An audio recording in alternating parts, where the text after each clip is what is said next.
നമസ്കാരം. ഈ ചിത്രം നിർമ്മിച്ച് സംവിധാനം ചെയ്തിരിക്കുന്ന AKB കുമാർ ഇന്നിവിടെ എത്തിയിട്ടില്ല. അദ്ദേഹത്തിന് വേറെ ഒരു അത്യാവശ്യ കാര്യത്തിന് പോകേണ്ടി വന്നതുകൊണ്ട് വന്നിട്ടില്ല. അപ്പോൾ എന്തായാലും നമുക്ക് ഇന്നിവിടെ ഒരു ചെറിയ പ്രസ് മീറ്റ്, സോഷ്യൽ മീഡിയയ്ക്ക് വേണ്ടിയുള്ള പ്രസ് മീറ്റാണ് ഇവിടെ അറേഞ്ച് ചെയ്തിരുന്നത്. അപ്പോൾ നമുക്ക് എന്തായാലും ഒരു ചിത്രം എന്ന് പറയുമ്പോൾ അതിനെക്കുറിച്ച് എന്തെങ്കിലും അഭിപ്രായം പറയുമ്പോൾ അതിൻ്റെ 1-2 വിഷ്വൽസ് കണ്ടതിന് ശേഷം, എന്ന് പറഞ്ഞാൽ 1-2 പാട്ടുകൾ എങ്കിലും കണ്ടതിന് ശേഷം നമുക്ക് ആരംഭിക്കാം. അപ്പോൾ അതിൻ്റെ പാട്ടുകളൊന്ന് ഇടണമെന്ന് അഭ്യർത്ഥിക്കുന്നു. ഈ ചിത്രത്തിൻ്റെ പേര് പോലെ തന്നെ ഇത് ഫ്രണ്ട്ഷിപ്പ്, 4 കൂട്ടുകാരുടെ കഥയാണ് പറയുന്നത്. അവർക്കൊപ്പം തന്നെ 2 കൂട്ടുകാരികളും, അങ്ങനെ 6 പേരാണ് ഇതിൽ പ്രധാനപ്പെട്ട വേഷങ്ങൾ ചെയ്തിരിക്കുന്നത്. പിന്നെ ഇതിൽ നമ്മുടെ താരങ്ങളായ ദേവൻ, അതുപോലെ തന്നെ സ്ഫടികൻ ജോർജേട്ടൻ, സാജു കൊടിയൻ, ഉണ്ണി S. നായർ തുടങ്ങി കുറച്ച് പഴയകാല ആർട്ടിസ്റ്റുകളും ഉണ്ട് ഇതിൽ. ഇപ്പോഴും പുതിയ ആർട്ടിസ്റ്റുകൾ തന്നെയാണ് ചേട്ടനൊക്കെ ഇപ്പോഴും എല്ലാ സിനിമകളിലും ദേവനും, ഇപ്പോൾ ദേവൻ ചേട്ടൻ അദ്ദേഹം നമ്മുടെ രഞ്ജിത്തിൻ്റെ കോഴിക്കോട് നമ്മുടെ ഡയറക്ടർ രഞ്ജിത്തിൻ്റെ പടത്തിൽ അഭിനയിച്ചുകൊണ്ടിരിക്കുകയാണെന്ന് ഇവിടെ എത്തും എന്നാണ് അദ്ദേഹം പറഞ്ഞിരുന്നത്. അതുപോലെ സ്ഫടികൻ ജോർജേട്ടനും നിരവധി ചിത്രങ്ങളിൽ ഇപ്പോൾ വേഷപ്പെടുന്നുണ്ട്. അപ്പോൾ ഇതാണ് ഇതിൻ്റെ ഒരു സബ്ജക്റ്റ്. ഇവരുടെ ഒരു കൂട്ടായ്മ, വലിയൊരു കൂട്ടുകെട്ടിൻ്റെ കഥയാണ് പറയുന്നത്. അതിനിടയ്ക്ക് നടക്കുന്ന ചില സംഭവ വികാസങ്ങൾ, അതിനെ ചുറ്റിപ്പറ്റിയുള്ള കേസന്വേഷണമാണ് കഥയുടെ ഉള്ളടക്കം. അപ്പോൾ ഇതിൽ നായികയുടെ അച്ഛനായിട്ട് ചെയ്ത സ്ഫടികൻ ജോർജേട്ടനെ കൊണ്ട് ആദ്യം സംസാരിപ്പിക്കാം. സുഹൃത്തുക്കളെ, ഫ്രണ്ട്ഷിപ്പ് ഒരു വലിയ കൂട്ടുകെട്ടാണ്, അല്ലെങ്കിൽ ഒരു വലിയ കൂട്ടുകെട്ടായി തീരട്ടെ. ഒരുമയുടെ സാഹോദര്യത്തിൻ്റെ ഒരു സന്ദേശം ഇതിൽ കൂടി നൽകുന്നുണ്ട്. ഞാനിതിൽ അവതരിപ്പിച്ച കഥാപാത്രം, ഇതിലെ ഹീറോയിൻ ചന്ദനയുടെ അച്ഛൻ്റെ റോളാണ്. ഒട്ടേറെ കലാകാരന്മാരെ, ദേവൻ, ഇവിടെ ഉണ്ണി, ഒരു ഒട്ടനവധി താരങ്ങൾ അണിനിരത്തിയിട്ടുണ്ട്. ഇതിൻ്റെ അണിയർ പ്രവർത്തകർക്കും ഇതിൽ അഭിനയിച്ച എല്ലാ കലാകാരന്മാർക്കും കലാകാരികൾക്കും എൻ്റെ കൃത്യമായ ആശംസകളും നന്ദിയും അറിയിക്കുകയാണ്. ഒരുപാട് പേരുടെ മുഖമൊക്കെ മറന്നുപോയി. അതുകൊണ്ട് ഒരുപക്ഷെ ഞാൻ കണ്ടപ്പോൾ ചിരിച്ചില്ലെങ്കിലും അഭിവാദ്യം ചെയ്തില്ലെങ്കിലും ഒന്നും തോന്നരുത്. കാരണം മാധവി നമ്മുടെ ജീവിതത്തിൻ്റെ ഒരു ഭാഗമാണല്ലോ. ഏകദേശം 1 വർഷത്തോളമായി ഈ പടം 6-ാം തീയതി റിലീസ് ചെയ്യുമ്പോൾ തിയേറ്ററിൽ ഈ പടം കണ്ട് അതിനെ നമ്മൾ മാക്സിമം പരമാവധി പ്രോത്സാഹിപ്പിക്കണം. വീണ്ടും ഒരിക്കൽ കൂടി ഇതിൻ്റെ 100-ാം ദിവസവും 50-ാം ദിവസവും ആഘോഷിക്കാൻ വീണ്ടും നമുക്കെല്ലാം ഇടയാകട്ടെ എന്ന് പ്രാർത്ഥിക്കുകയും ആശംസിക്കുകയും ചെയ്യുന്നു. നമുക്കറിയാം, ലോകത്തുള്ള ഏത് മനുഷ്യനും ജീവിക്കുന്നത് നിയമങ്ങളുടെ കീഴിലാണ്. മനുഷ്യന് നിയമങ്ങൾ നൽകിയിട്ടുണ്ട്. ഒന്നാമത് രാഷ്ട്രത്തിൻ്റെ നിയമം, രാഷ്ട്രത്തിൻ്റെ ഒരു നിയമത്തിൻ്റെ കീഴിലാണ് മനുഷ്യരെല്ലാം ജീവിക്കുന്നത്. രണ്ടാമത് മതത്തിൻ്റെ നിയമം. 3 കുടുംബത്തിൻ്റെ നിയമം, സാമൂഹിക നിയമങ്ങൾ, പിന്നെ പ്രകൃതിയുടെ നിയമം. പ്രകൃതിയുടെ നിയമം എന്ന് പറയുന്നത് ഏറ്റവും വലിയ നിയമം ഈ ഭൂമിയുടെ ഗുരുത്വാകർഷണ നിയമമാണ്. മനുഷ്യൻ എത്ര മുകളിലേക്ക് ചാടിയാലും അവൻ താഴേക്ക് തന്നെ വീണ്ടും പോരും. അവസാനമായിട്ട് മനുഷ്യന് ദൈവം ഒരു നിയമം നൽകിയിട്ടുണ്ട്, മരണത്തിൻ്റെ നിയമമാണ്. നമുക്കറിയാം, ജനന മരണങ്ങളെല്ലാം ഓരോ നിയമത്തിൻ്റെ കീഴിലാണ്. ഒരു മനുഷ്യൻ ജനിച്ചത് മുതൽ മരിക്കുന്നത് വരെ ഈ ഭൂമിയിൽ ചില ജോലികൾ അവർ ചെയ്തു തീർക്കാറുണ്ട്. ഈ ബൈബിളിലൊരു വചനമുണ്ട്, ഓരോരുത്തർക്കും ധാരാളം ജോലി നിശ്ചയിക്കപ്പെട്ടിട്ടുണ്ട്. മാതാവിൻ്റെ ഉദരത്തിൽ നിന്ന് പുറത്തു വരുന്ന നിമിഷം മുതൽ സകലയുടെയും മാതാവിൻ്റെ അടുത്തേക്ക് മടങ്ങുന്നവരെ മനുഷ്യ മക്കളുടെ മേൽ ഭാരമുള്ള ഒരു മുഖം വയ്ക്കപ്പെട്ടു. നമുക്ക് ഓരോരുത്തർക്കും ജനിച്ചത് മുതൽ മരിക്കുന്നവരെ ഓരോ ജോലികൾ ചെയ്തു തീർക്കാം. ചിലരൊക്കെ കലാകാരന്മാരായി, ചിലരൊക്കെ ഡോക്ടറായി, ചിലരെ എഞ്ചിനീയറായി, ചിലരൊക്കെ പ്രൊഡ്യൂസർമാരായി, ചിലർക്ക് ഡയറക്ടർമാരായി, ചിലർക്ക് നല്ല ഗായകരായി, അങ്ങനെ വിവിധ ജോലികൾ ദൈവം നമുക്ക് നൽകിയിട്ടുണ്ട്. അതിൻ്റെ ഒരു ഭാഗമാണ് ഈ പ്രൊമോഷനും ഈ അഭിനയവും ഒക്കെ. തീർച്ചയായും ഇതെല്ലാം ആവശ്യപ്പെടുന്നതാണ് നമ്മളെ നിയമത്തിൻ്റെ കീഴിൽ ജീവിച്ച് മറ്റുള്ളവരെ സഹായിക്കുക, മറ്റുള്ളവർക്ക് മാതൃകയായി തീരുക, മറ്റുള്ളവരെ സ്നേഹിക്കുക. സ്നേഹത്തിൻ്റെ ഒരു വലിയ ഭാഗമാണ് ഈ ഫ്രണ്ട്ഷിപ്പ് എന്ന് പറയുന്നത്. സ്നേഹമില്ലെങ്കിൽ അവിടെ ഫ്രണ്ട്ഷിപ്പ് ഇല്ല. കാരണം ദൈവം മനുഷ്യന് നൽകിയ ഏറ്റവും ഉദാത്തമായ ഒരു വികാരമാണ് സ്നേഹം. സ്നേഹം, ആനന്ദം, സമാധാനം, സന്തോഷം, ദയ, കാരുണ്യം, വിശ്വസ്ത, സൗമ്യത, ആത്മസമയം, ഇങ്ങനെ ഒരുപാട് വികാരങ്ങൾ കൊണ്ട് മനുഷ്യന്റെ ഹൃദയത്തെ ദൈവം നിറച്ചിരിക്കുക. ഈ എല്ലാ വികാരങ്ങളും പ്രകടിപ്പിക്കാനും പങ്കുവെക്കുവാനുള്ള ഓരോ അവസരങ്ങൾ മനുഷ്യന് കിട്ടുമ്പോൾ അത് സ്വായത്തമാക്കുകയും അത് പ്രകടിപ്പിക്കുകയും അപ്രകാരം ചെയ്യുന്നതും മനുഷ്യോചിതമാണ്. അത് ദൈവത്തിൻ്റെ പ്രീതികരമായ ഒരു സംഭവമാണ്. തീർച്ചയായും വളരെ ദിവസങ്ങൾക്ക് ശേഷം, മാസങ്ങൾക്ക് ശേഷം വീണ്ടും നമ്മൾ ഒന്നുചേർന്നപ്പോൾ, കണ്ടുമുട്ടിയപ്പോൾ ഹൃദയത്തിന് വളരെ സന്തോഷമുണ്ട്. കാരണം ഒരു കലയുടെ പേരിൽ, ഒരു കലാസൃഷ്ടിയുടെ പേരിൽ, ഫ്രണ്ട്ഷിപ്പ് എന്ന സിനിമയുടെ പേരിൽ വീണ്ടും ഒരിക്കൽ കൂടി വന്ന് കാണുവാനും നമ്മൾ സ്നേഹം പങ്കുവെക്കുവാനും സൗഹൃദങ്ങൾ പങ്കുവെക്കുവാനും സാധിച്ചത് വളരെ സന്തോഷകരമായ ഒരു കാര്യമാണ്. വീണ്ടും ഈ ഫ്രണ്ട്ഷിപ്പ് വളരെ ആനന്ദകരമായി തീരട്ടെ, തിയേറ്ററിൽ നിറഞ്ഞു കവിഞ്ഞ് ഓടട്ടെ. എല്ലാവരും ഇതിനുവേണ്ട പ്രോത്സാഹനം നൽകണമേ എന്ന് പ്രാർത്ഥിച്ചുകൊണ്ട് ആശംസിച്ചത് എല്ലാവർക്കും നന്മ ഭവിക്കട്ടെ. ഇതിൽ അഭിനയിച്ച ചെറിയ വലുതുമായ എല്ലാ കലാകാരന്മാർക്കും എല്ലാവിധ പ്രോത്സാഹനം നേരുന്നു. ഇത് നിങ്ങളെ സമർത്ഥമായി അനുഗ്രഹിക്കട്ടെ എന്ന് പ്രാർത്ഥിക്കുന്നു. Thank you. ഈ ഫെബ്രുവരി 6-ാം തീയതി റിലീസിന് ഒരുങ്ങി നിൽക്കുന്ന ഇതാണ് ഫ്രണ്ട്ഷിപ്പ്, അതിൻ്റെ ഒരു മീറ്റിങ്ങാണ് നടക്കുന്നത്. ഫ്രണ്ട്ഷിപ്പ് 4 ചെറുപ്പക്കാരുടെ ഫ്രണ്ട്ഷിപ്പ് മാത്രമല്ല, ആ 4 ചെറുപ്പക്കാരുടെ സിനിമയിലേക്കുള്ള പ്രവേശം കൂടിയാണ്. അപ്പോൾ അവരുടെ ഫ്രണ്ട്ഷിപ്പും അതിലേക്ക് കടന്നു വരുന്ന 2 പെൺകുട്ടികളും അവിടെ നടക്കുന്ന ഒരു ഇൻസിഡൻറ്റ് ദേവൻ്റെ നേതൃത്വത്തിൽ വരുന്ന ഒരു അന്വേഷണ ഉദ്യോഗസ്ഥനായിട്ടാണ് ഞാനിത് അഭിനയിച്ചിരിക്കുന്നത്. തീർച്ചയായിട്ടും ദേവൻ സാറിൻ്റെ കൂടെയും സ്ഫടികൻ സാറിൻ്റെ കൂടെയൊക്കെ അഭിനയിക്കാൻ കഴിയുന്നത് ഒരു ഭാഗ്യമായിട്ട് ഞാൻ കാണുകയാണ്. ഈ സിനിമ വിജയിക്കേണ്ടത് നമ്മളെപ്പോലെ സിനിമാ മോഹമുള്ള ഒരുപാട് ചെറുപ്പക്കാരുടെയും ഞങ്ങളെപ്പോലുള്ള ആളുകളുടെയും ആവശ്യമാണ്. ശരിക്കും മീഡിയയാണ് സിനിമയെ പ്രൊമോട്ട് ചെയ്യുന്നത്. മീഡിയയിലൂടെ മാത്രമേ പ്രൊമോട്ട് ചെയ്യാൻ പറ്റൂ. അതുകൊണ്ട് നിങ്ങളെല്ലാവരും ഈ സിനിമയെ പ്രൊമോട്ട് ചെയ്യണം. കാരണം വലിയ സിനിമകൾ നിറഞ്ഞോടിക്കൊണ്ടിരിക്കുന്ന സമയത്ത് ഞങ്ങളെപ്പോലുള്ള സിനിമാ പ്രേമികളുടെ സിനിമ ചിലപ്പോൾ വലിയ ആ രീതിയിലേക്ക് സിനിമ ഉയർന്നില്ലെങ്കിലും കലാമൂല്യമുള്ള സിനിമയാണെന്ന് തറപ്പിച്ച് പറയാൻ കഴിയും. നിങ്ങളുടെ സിനിമ കണ്ടതാണ്. ഞങ്ങളുടെ സിനിമ ആയതുകൊണ്ട് മാത്രം പറയല്ല, ആ ഫ്രണ്ട്ഷിപ്പ് വളരെ നന്നായി ചിത്രീകരിക്കാൻ സാധിച്ചിട്ടുണ്ട്. ആ ഇൻസിഡൻറ്റിൻ്റെ അന്വേഷണം ഒരു ക്രൈം ത്രില്ലറാണ്. അതൊക്കെ ആ രഹസ്യ സ്വഭാവവും എല്ലാ കാര്യങ്ങളും വളരെ നന്നായി ചിത്രീകരിക്കാൻ കഴിഞ്ഞ ഒരു സിനിമയാണ്. അപ്പോൾ ആ സിനിമ എല്ലാവരും കാണണം. അത് നിങ്ങൾ പരമാവധി പ്രൊമോട്ട് ചെയ്യണം. എല്ലാവരെയും തിയേറ്ററിലേക്ക് എത്തിക്കുക. അതിൻ്റെ പ്രൊമോഷനിലൂടെയാണ് എത്തിക്കാൻ സാധിക്കുകയുള്ളൂ. അങ്ങനെ ആ ഒരു സഹകരണം നിങ്ങൾ എല്ലാവരുടെ ഭാഗത്തും ഉണ്ടാവണം. നിങ്ങൾ ഒരുപാട് പേരുടെ മോഹങ്ങളാണ് ഈ സിനിമ. ആ സിനിമ വിജയിപ്പിക്കേണ്ടത് നിങ്ങളുടെ ആവശ്യം കൂടിയാണ്. എല്ലാവർക്കും നന്ദി, നമസ്കാരം. എല്ലാവരോടും നമസ്കാരമുണ്ട്. നമ്മളും അഭിനയമോഹമായിട്ട് വന്നിട്ട് എൻ്റെ ഒരു ആൽബം ഉണ്ടായിരുന്ന ആദ്യം, അത് റോഹെന്ന ആൽബം 1.6 മില്യൺ അടിച്ചു. അത് കണ്ടപ്പോഴാണ് മമ്മിക്ക് പറഞ്ഞ ഇങ്ങനെ പടങ്ങൾ അഭിനയിക്കുന്നത് വെച്ചു. അങ്ങനെ ഞാനതിൽ അഭിനയിച്ചു. നമുക്ക് അഭിനയമോഹമുണ്ട്.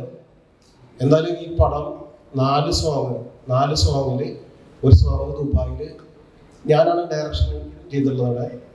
അത് സൂപ്പറായിട്ട് 1.8 മില്യൺ അടിച്ചിട്ടുണ്ട് ആൽബം അല്ല സോങ്. അപ്പോൾ ഇവിടെ വന്നിട്ടുള്ള എല്ലാ മീഡിയക്കാരോടും എൻ്റെ ഫ്രണ്ട്സുകൾ കുറേ പ്രൊഡ്യൂസർമാരൊക്കെ ഉണ്ട് വലിയ വലിയ പടം ഓടിക്കുന്നത്. ഞാൻ കുറേ പടം കണ്ടിട്ടുണ്ട്. എന്നാലും നമ്മളെ പടം ശരിക്കും ജനങ്ങൾ തിയേറ്ററിൽ പോയി കാണണം. 1 ഹിറ്റ് ആകുമെന്ന് നമുക്ക് ധൈര്യമുണ്ട്. അപ്പം എല്ലാവരും സപ്പോർട്ട് ചെയ്യുക, അനുഗ്രഹിക്കുക. ഫ്രണ്ട്ഷിപ്പിനെ കുറിച്ച് എല്ലാവരും വളരെ വിശദമായിട്ട് തന്നെ സംസാരിച്ചു. ഒരു സിനിമയാണെങ്കിലും ഒരു കോമഡി ഷോ ആണെങ്കിലും നാടകമാണെങ്കിലും ഒക്കെ അതിനെ വിജയിപ്പിക്കാൻ ഏറ്റവും മുൻപന്തിയിൽ നിൽക്കുന്നത് പ്രേക്ഷകരാണ്, പ്രത്യേകിച്ച് മീഡിയാസ്. കാരണം നിങ്ങൾ തരുന്ന പ്രോത്സാഹനങ്ങളാണ് ഞങ്ങളെപ്പോലുള്ള ചെറിയ കലാകാരന്മാർക്ക് കിട്ടുന്ന ഏറ്റവും വലിയ അവാർഡ്.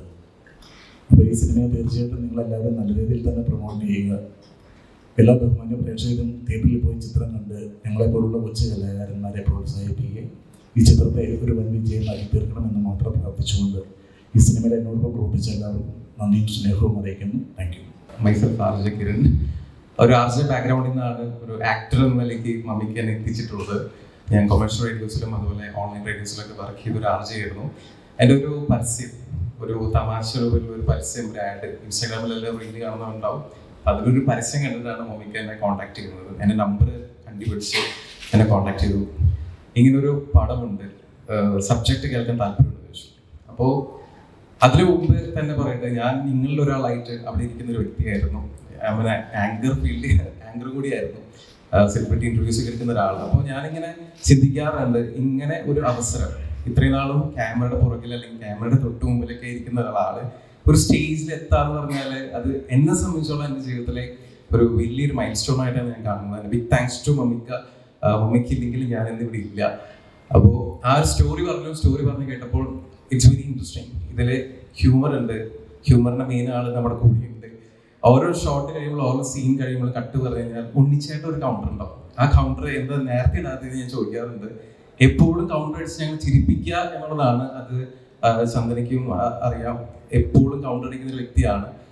അപ്പോൾ അങ്ങനെ ഒരു പടമാണ്. ഇതിൽ ഹ്യൂമർ ഉണ്ട്, ത്രില്ലർ ഉണ്ട്, കുറേ കാര്യങ്ങളുണ്ട്. എന്തായാലും തിയേറ്ററിൽ പോയി തന്നെ കാണണം.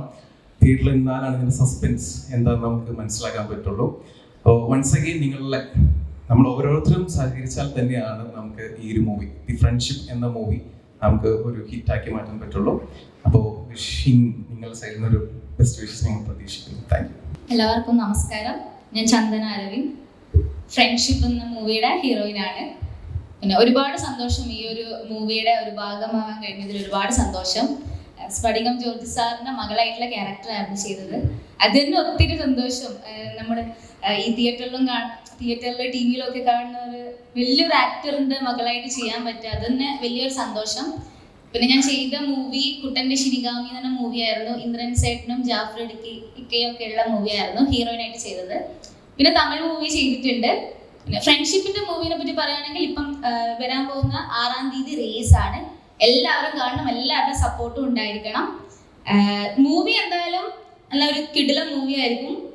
ഫാമിലി ഫ്രണ്ട്സ് എല്ലാവർക്കും കൂടെ കാണാൻ പറ്റിയ ഒരു അടിപൊളി മൂവി തന്നെ ആയിരിക്കും. നല്ല ട്വിസ്റ്റും നല്ല ഒരുപാട് ഫണ്ണി ആയിട്ടുള്ള കാര്യങ്ങൾ ഇതിൻ്റെ അകത്തുണ്ട്. അപ്പം എല്ലാവരും കാണണം, എല്ലാവരുടെ സപ്പോർട്ട് ഉണ്ടായിരിക്കണം. Thank you. പിന്നെ കൂടുതലൊന്നും പറയാനില്ല, കാരണം പറയാനൊക്കെ ഇവർ പറഞ്ഞു. മമ്മിക്കയുടെ കൂടെ ഞാൻ വർക്ക് ചെയ്തിട്ട് എൻ്റെ ഒരു 16 സിനിമകളിൽ ഒരു സിനിമയാണ് ഫ്രണ്ട്ഷിപ്പ്. മമ്മിക്കയുടെ കൂടെ യാത്ര വീണ്ടും തുടരുകയാണ്. അടുത്ത സിനിമ അടുത്ത മാസം ഷൂട്ട് തുടങ്ങുന്നു.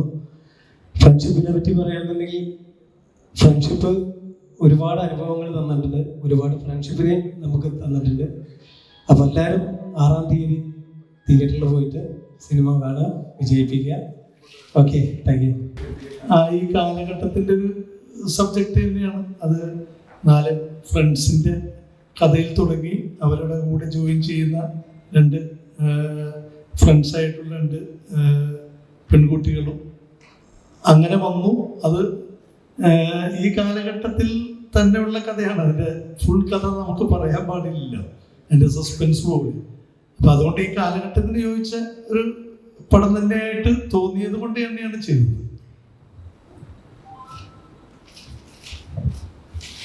സാധാരണ നമ്മളിതിന് മുമ്പ് കണ്ട ഫ്രണ്ട്ഷിപ്പുകളൊക്കെ കോളേജ് ഫ്രണ്ട്ഷിപ്പ്, സ്കൂൾ ഫ്രണ്ട്ഷിപ്പാണ്. ഇത് 4 സ്ഥലങ്ങളിൽ ജോലി ചെയ്യുന്ന അവർ വ്യത്യസ്തമാണ് കഥ. ഇതുവരെ കണ്ട സിനിമകളൊക്കെ കോളേജ് ക്യാമ്പസ് ഫ്രണ്ട്ഷിപ്പാണ്, ക്യാമ്പസ് പ്രണയമായി. ഇതൊക്കെ 6 പേരും ജോലി ചെയ്യുന്ന, നിങ്ങൾ ചില ആ പാട്ടിൽ തന്നെ കണ്ടു കാണും, പല സ്ഥലങ്ങളിലും വന്ന് ഒരുമിച്ച് താമസിക്കുന്ന ഒരു ഫ്രണ്ട്ഷിപ്പ്. അത് ഞങ്ങളൊക്കെ പല സ്ഥലത്ത് ജോലി ചെയ്യുന്നുണ്ട്, നമുക്ക് അറിയാൻ പറ്റും. അത് വളരെ ഡീപ്പാണ്. ഒരു കോളേജ് ഫ്രണ്ട്ഷിപ്പിനേക്കാൾ ഡീപ്പായിരിക്കും ആ ഫ്രണ്ട്ഷിപ്പ്.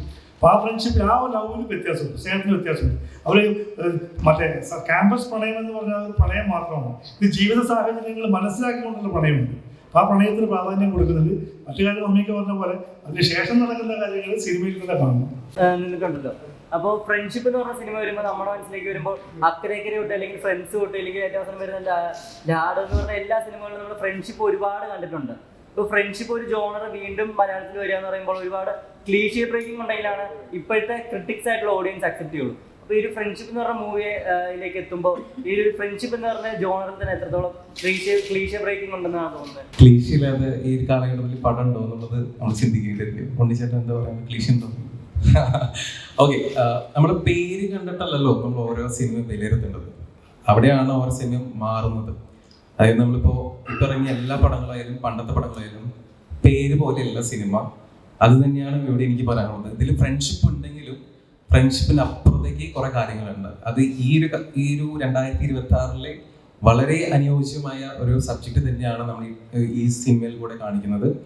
അത് നമ്മുടെ സമൂഹത്തിലെ വളരെ ഇമ്പോർട്ടൻ്റ് ആയിട്ടുള്ള കാര്യമാണെന്നാണ് എനിക്ക് തോന്നിയിട്ടുള്ളത്. ഞാൻ ഈ മൂവി കണ്ടിരുന്നു. അത് നിങ്ങൾ തന്നെ കണ്ടിട്ട് എത്രത്തോളം ക്ലീശയാണ് അല്ലെങ്കിൽ നിങ്ങൾ തന്നെ ക്രിട്ടിസൈസ് ചെയ്ത് നിങ്ങൾ വിലയിരുത്തുക. ഉണ്ടാവില്ല, നമുക്കറിയാം. ഈ ഫ്രണ്ട്ഷിപ്പിന് വ്യത്യാസമുണ്ട്. പെൺകുട്ടികളുടെ ഫ്രണ്ട്ഷിപ്പ് മറ്റൊരു രീതിയിലുള്ള ഫ്രണ്ട്ഷിപ്പാണ്. ഇവരുടെ 4 പേരും മറ്റൊരു രീതിയിൽ. ആ പെൺകുട്ടികളിലേക്ക് കടന്നു വരുമ്പോൾ ഉള്ള സംഭവങ്ങളാണ് ശരിക്കും സിനിമ മുഴുവൻ കാണിക്കുന്നത്, ഫ്രണ്ട്ഷിപ്പ് മാത്രമല്ല. ഇതിൽ കടന്നാൽ അതിൻ്റെ സസ്പെൻസ് പോകുന്നുള്ളതുകൊണ്ട് ആണ് ഫ്രണ്ട്ഷിപ്പ് എന്ന് പറഞ്ഞ് തന്നെ അവസാനിപ്പിക്കുന്നത്. ഈ ഒരു കാലഘട്ടത്തിൽ പറ്റിയൊരു സ്റ്റോറി തന്നെയാണ്. അപ്പൊ അതുകൊണ്ട് തന്നെ എന്തായാലും ഈ ഒരു ക്യാരക്ടർ ചെയ്യണം എന്ന് എനിക്ക് ഉണ്ടായിരുന്നു. പിന്നെ സ്റ്റോറി കേട്ടപ്പോഴും അത്യാവശ്യം നല്ല രീതിയിൽ തന്നെ ചെയ്യാൻ പറ്റും എന്ന് എനിക്കൊരു കോൺഫിഡൻസും ഉണ്ടായിരുന്നു. ആ ഒരു ക്യാരക്ടർ ചെയ്തെന്ന് തന്നെ വിശ്വസിക്കുന്നു. ഇനി ബാക്കി നിങ്ങൾ എല്ലാവരും കണ്ടിട്ട് നിങ്ങളുടെ എല്ലാവരെയും അഭിപ്രായം പറയണം. ഇപ്പോൾ ഫ്രണ്ട്ഷിപ്പ് എന്ന് പറഞ്ഞാൽ സമകാലികതയിൽ ഇത്രയും പുതുമുഖങ്ങളോ അല്ലെങ്കിൽ ഒരുപാട് ഫെമിലിയർ അല്ലാത്ത ഫേസുകളായിട്ട് വരുമ്പോൾ ഉള്ള ഒരു റിസ്ക് എലിമെന്റ് എത്രത്തോളം ചെയ്യുന്നു? അല്ല, പുതുമുഖങ്ങളെ വെച്ച് സിനിമ ചെയ്യുക എന്നുള്ളത് റിസ്ക് ഉണ്ട്. റിസ്ക് എന്ന് പറഞ്ഞാൽ അവരെ ചെയ്യിച്ചെടുക്കും. അപ്പോൾ നമുക്ക് പഴയ ഒരാളുകളാണെങ്കിൽ നമുക്ക് അവരോട് കഥ പറഞ്ഞു കൊടുക്കുമ്പോൾ തന്നെ ബാക്കിയൊക്കെ അവർ ചെയ്യും, പരമാവധി ചെയ്യും. പിന്നെ ഡയറക്ടറുടേതായ ചില കാര്യങ്ങളൊക്കെ പറഞ്ഞു കൊടുത്താൽ മതി. പുതിയ പിള്ളേർ വരുമ്പോൾ കുറച്ച് റിസ്ക് കൂടുതലാണ്, കുറച്ച് സമയം എടുക്കും. അവരെ പറഞ്ഞ് മനസ്സിലാക്കി ചെയ്യിക്കാനുള്ള സമയം എടുക്കും. പിന്നെ ഈ പഴയ ആളുകളൊക്കെ പുതുമുഖമായിട്ട് വന്നിട്ടല്ലേ പഴയതായത്. മഞ്ഞൾ വിരിഞ്ഞ പൂക്കൾ ചെയ്യുമ്പോൾ മോഹൻലാൽ പുതുമുഖമായിരുന്നു. വിൽക്കാനുണ്ട് സ്വപ്നങ്ങൾ ചെയ്യുമ്പോൾ മമ്മൂട്ടി പുതുമുഖമായിരുന്നു. അപ്പൊ അന്ന് അവർ പടം ചെയ്തില്ലേ? അപ്പൊ പടം ചെയ്യുമ്പോൾ കഴിവുള്ളവരാണെങ്കിൽ പതിയെ പതിയെ രക്ഷപ്പെട്ടു പോരും. കഴിവില്ലാത്തവരിന് എത്ര വലിയ പടം കിട്ടിയാലും നായകനായിട്ട് കിട്ടിയാലും 100 കോടി രൂപ മുടക്കി പിടിച്ചാലും രക്ഷയില്ല. കഴിവ് വേണം, കഴിവ് ആദ്യം വേണം. ഇനി ആദ്യത്തെ പടം ഓടിയില്ല എങ്കിലും കഴിവുള്ളവനാണെങ്കിൽ പിന്നീട് രക്ഷപ്പെടും. നമുക്കറിയാം, മലയാളത്തിൽ ഇന്നത്തെ ഒരു സൂപ്പർ സ്റ്റാറാണ് നമ്മുടെ ജോജു ജോർജ്. 100 കണക്കിന് പടങ്ങളിൽ ജൂനിയർ ആർട്ടിസ്റ്റായിട്ട് അഭിനയിച്ചതിന് ശേഷമാണ് അദ്ദേഹത്തിന് ഒരു നല്ല ക്യാരക്ടർ റോള് കിട്ടിയത്. ഇന്ന് മലയാളത്തിലെ സൂപ്പർ സ്റ്റാറുകളിൽ ഒരാളാണ് ജോജു ഒരു ഉദാഹരണമാണ്. അപ്പൊ അത് അവരവരുടെ കഴിവാണ് രക്ഷപ്പെട്ടു പോരുക എന്നുള്ളത്. പണ്ട് വില്ലത്തരം ചെയ്തവരൊക്കെ ഇപ്പൊ കോമഡി ചെയ്യുന്നു, ഇല്ലെങ്കിൽ പണ്ട് കോമഡി ചെയ്തവരൊക്കെ വില്ലത്തരം ചെയ്യുന്നു. ഇവരൊക്കെ പുതിയ ജെൻസി കുട്ടികളായിട്ടും അല്ലെങ്കിൽ പുതിയ തലമുറയിലെ നായകന്മാരും കൊമേഡിയന്മാരായിട്ടൊക്കെ ഇത് ചെയ്യുമ്പോൾ അവരുടെ തന്നെ വേറൊരു ഫേസ് അല്ലെങ്കിൽ വേറൊരു എനർജി ലെവൽ നമുക്ക് കാണാൻ പറ്റുന്നുണ്ട്. ഇപ്പൊ റീസെന്റ് ആണെങ്കിൽ ആശ എന്ന് പറഞ്ഞ സിനിമയുടെ പ്രൊമോഷന് വേണ്ടിയിട്ടുള്ള ഇന്ദ്രൻ ചേട്ടന്റെ ഭയങ്കര എനർജറ്റിക് ആയിട്ടുള്ള പെർഫോമൻസ് ഒക്കെ നമുക്ക് കാണാൻ പറ്റുന്നത്. അപ്പോൾ ചേട്ടന് ഇത്രയും വർഷത്തെ എക്സ്പീരിയൻസ് കുട്ടികളായിട്ടുള്ള എക്സ്പീരിയൻസ് ഉണ്ടായിരുന്നു. ഓരോ സിനിമയും ഓരോ മുഖങ്ങളും ഓരോ ജീവനാണ്, ഓരോ ജീവിതങ്ങളാണ്. അവർക്കൊരു ലൈഫ് കൊടുക്കുവാൻ നമ്മൾ ഒരു സപ്പോർട്ട്. കാരണം ഒരു കോടി ചാടണമെങ്കിൽ ഒരു സപ്പോർട്ട് വേണം. സീനിയറായ ഞങ്ങൾ അഭിനയിക്കുമ്പോൾ ഞങ്ങൾ അവർക്ക് കൊടുക്കുന്ന പ്രോത്സാഹനവും അവർക്ക് കൊടുക്കുന്ന ഉത്തേജനവും അതവരുടെ ജീവിതത്തിൽ പ്രതിഫലിക്കും. പ്രത്യേകിച്ച് എൻ്റെ ജീവിതത്തിൽ ഞാനൊരു ജൂനിയർ ആർട്ടിസ്റ്റായിട്ട് സ്ഫടികത്തിലെ ജൂനിയർ ആർട്ടിസ്റ്റ് എന്ന് പറയാം. മോഹൻലാലിൻ്റെ ഒപ്പം അഭിനയിക്കുമ്പോഴും ഞാനൊരു സീനിയർ ആർട്ടിസ്റ്റ് അല്ല. പക്ഷേ അവിടെയും എനിക്ക് പ്രോത്സാഹനം നൽകിയത് മോഹൻലാലാണ്. ചേട്ടാ, നമുക്ക് ഒരു ഫൈറ്റ് സീൻ ചെയ്യുമ്പോൾ അതിങ്ങനെ ചെയ്യാം, ഇങ്ങനെ. അപ്പോൾ ആ പ്രോത്സാഹനം നമ്മുടെ ജീവിതത്തിൽ പ്രതിഫലിക്കും. തീർച്ചയായിട്ടും അതൊരു വലിയ എൻകറേജ്മെൻ്റാണ്. അപ്പോൾ ഈ എൻ്റെ കൂടെ അഭിനയിച്ച ഈ കൊച്ചു കുട്ടികൾ നാളത്തെ വലിയ കലാകാരന്മാരും കലാകാരികളുമാണ്. ഒരുപക്ഷെ ഇന്ന് നമ്മൾ അഭിനയിച്ച ഓരോ ഡയലോഗുകളും നമ്മുടെ ജീവിതത്തിൽ ഒരുപക്ഷെ കുറുക്കിക്കൊള്ളുന്നതായിരിക്കും. ഞാനിന്ന് പ്രഭാതത്തിൽ ഇങ്ങോട്ട് പോരാതെ എനിക്കൊരു വാക്കിംഗ് സ്റ്റോക്ക് ഉണ്ട്. അതേപോലെ കാറ എടുത്ത് വെച്ചിരിക്കുക, ഇങ്ങനെ എടുത്തില്ല. കാരണം ഞാൻ മോഹൻലാൽ പറഞ്ഞൊരു ഡയലോഗാണ്, നല്ല പ്രായത്തിൽ കുത്തി നടക്കാൻ ഈ വടിയിൽ നിന്ന് എനിക്ക് ഇരിക്കട്ടെന്ന് പറഞ്ഞു. അത് എൻ്റെ ജീവിതത്തിൽ അനർത്ഥമായി. എന്ന് പറഞ്ഞാൽ നമ്മൾ പറയുന്ന ഓരോ ഡയലോഗുകൾക്കും പ്രസക്തിയുണ്ട്. ഒരുപക്ഷെ കാലഘട്ടത്തിൽ നമ്മളത് അനുസ്മരിക്കേണ്ടതായിട്ട് വരും. നമ്മൾ പറയുന്നത് ഓരോ വാക്കുകളും ഓരോ പ്രോത്സാഹനമാണ്. അപ്പം ചന്ദ്രൻ തന്നെ പറഞ്ഞു, എൻ്റെ കൂടെ സീനിയർ ആർട്ടിസ്റ്റായ പഠിക്കുന്ന ചോറിനെ അഭിനയിക്കാൻ സാധിച്ചൊരു ഭാഗ്യമായിട്ട് കരുതുന്നു. തീർച്ചയായും ഞാനും അതുപോലെ കരുതുന്ന ഒരു വ്യക്തിയാണ്. മോഹൻലാലിനോടൊപ്പം ഒരു വലിയ സീനിയർ ആർട്ടിസ്റ്റിലൂടെ അഭിനയിക്കാൻ സാധിച്ചതിൽ ഒരു ഭാഗ്യമാണ്. ഇപ്പോഴും സ്ഫടികം പേര് അന്വർത്ഥമാക്കിയത് മോഹൻലാൽ എന്ന ഹീറോ ഉള്ളതുകൊണ്ട് മാത്രമാണ്. അങ്ങനെ നമ്മുടെ ജീവിതത്തിൽ കടന്നു വരുന്ന ഓരോ പുതുമുഖങ്ങളും നമ്മളൊക്കെ പ്രോത്സാഹിപ്പിക്കാൻ വേണ്ടി ദൈവം നമ്മുടെ മുന്നിൽ കൊണ്ടുതരുന്നതാണ്. അപ്പം നമുക്ക് അവരോടൊരു കടപ്പാടുണ്ട്, ഒരു പ്രതിബദ്ധതയുണ്ട്. അവരെ പ്രോത്സാഹിപ്പിക്കുക, നമ്മളെപ്പോലെ എങ്കിലും ആക്കി തീർക്കുക എന്നുള്ളതാണ്. തീർച്ചയായും ഞാൻ സന്തോഷിക്കുന്നു. ഈ ഫ്രണ്ട്ഷിപ്പ് എന്ന മൂവി ഞാൻ വളരെ എൻജോയ് ചെയ്ത് അഭിനയിച്ചാണ്. പ്രത്യേകിച്ച് മമ്മി സെഞ്ചുറിയുടെ കാര്യം പറഞ്ഞാൽ അദ്ദേഹത്തിൻ്റെ ഒരുപാട് പടങ്ങൾ ഞാൻ അഭിനയിച്ചിട്ടുണ്ട്. അത് എപ്പോൾ വിളിച്ചാലും ഞാൻ വരും. ഇപ്പോൾ പ്രൊമോഷൻ്റെ കാര്യം പറയുമ്പോൾ ഞാൻ ഓടിയും പോകുന്നു. അത് എൻ്റെ ആരോഗ്യം ഒന്നും ഞാൻ നോക്കിയില്ല. മമ്മി വിളിച്ചപ്പോഴും ഞാൻ പോയി. അങ്ങനെയാണ്. അപ്പം ഓരോ പടങ്ങൾക്കും ഓരോ പ്രത്യേകതകളുണ്ട്. ഓരോ ജീവിതമാണ്, ഒരു പ്രത്യേക സ്റ്റൈലുള്ള ജീവിതമാണ്. പുതുമുഖങ്ങളാണെങ്കിലും അവരെ സംബന്ധിച്ചോളം ജീവിതത്തിൻ്റെ ഒരു ബാല്യഘട്ടത്തിലേക്ക് അവർ കടക്കുകയാണ്. ഇതിൽ നിന്ന് വളർന്ന് ഈ കൗമാര പ്രായമെല്ലാം കഴിഞ്ഞ് അവർ പൂർണ്ണ വളർച്ചയെത്തി നല്ല കലാകാരന്മാരും നല്ല കലാകാരികളുമായി ഈ സമൂഹത്തിന് ഉപകരിക്കട്ടെ എന്ന് പ്രാർത്ഥിക്കുന്നു, ആശംസിക്കുന്നു. Thank you. മലയാള സിനിമയിൽ ഇത്രയും പതിറ്റാണ്ടുകൾ പ്രവർത്തിച്ചിട്ടുണ്ട്.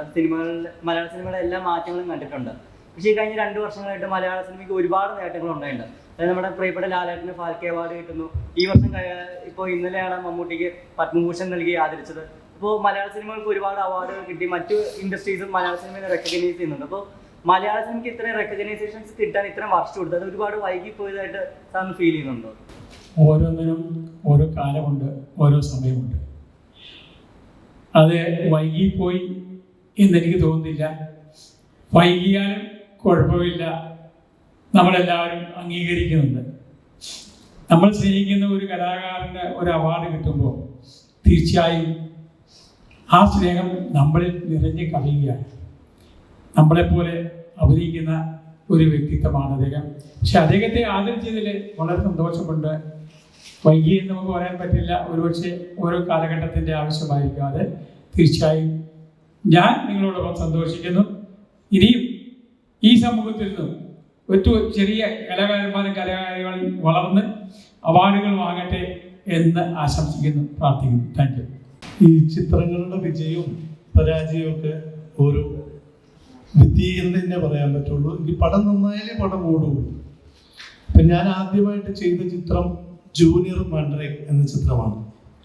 ജൂനിയർ മാൻഡ്രേക്ക് ഞങ്ങൾ തുടങ്ങുന്ന സമയത്ത് കഥ കേട്ടപ്പോൾ ഇത് ഓടും, നന്നായിട്ട് വിജയിക്കും എന്നോർത്ത് തന്നെയാണ് ചെയ്തത്. അതിനുശേഷം ചെയ്ത പടങ്ങളും അങ്ങനെ തന്നെയാണ് ചെയ്തത്. പക്ഷേ ജൂനിയർ മാൻഡ്രേക്കിന് മാത്രം ഒരു പ്രത്യേകതയുള്ളത്, ഈ വർഷം 26-ൽ 30 വർഷം തികയുകയാണ് അതിൻ്റെ ഷൂട്ടിംഗ് സമയം.